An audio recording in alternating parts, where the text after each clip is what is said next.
own client. Really interesting. Yeah, check that out, Kara. But also, you mentioned Jane, a woman testifying under the pseudonym Jane. She took the stand today.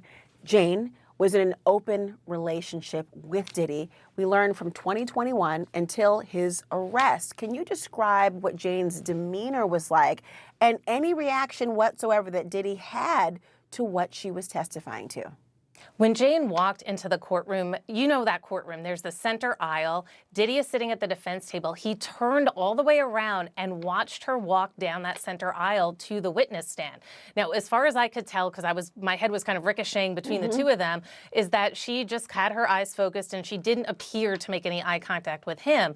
You know, she was testifying in a very clear voice. She's a little soft-spoken, but very clear. But when the prosecutor was shifting this conversation, she'd been talking about the early heady days of their relationship and how in love she was.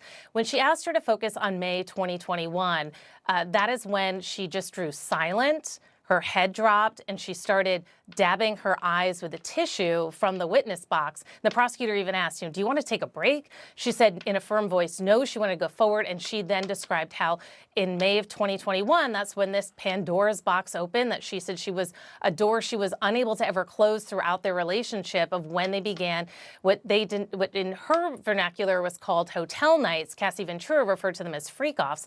But she was describing this. And, a key part of the case here is whether there was force or coercion to satisfy the burden of sex trafficking. And she was asked, if she ever told Combs she didn't want to do this. She testified she did in writing multiple times and also one-on-one. And she said when she told him one-on-one that she didn't want to do this anymore, he said, okay, if we break up, I'll give you 3 months and, I'm not going to pay rent for a woman I'm not involved with.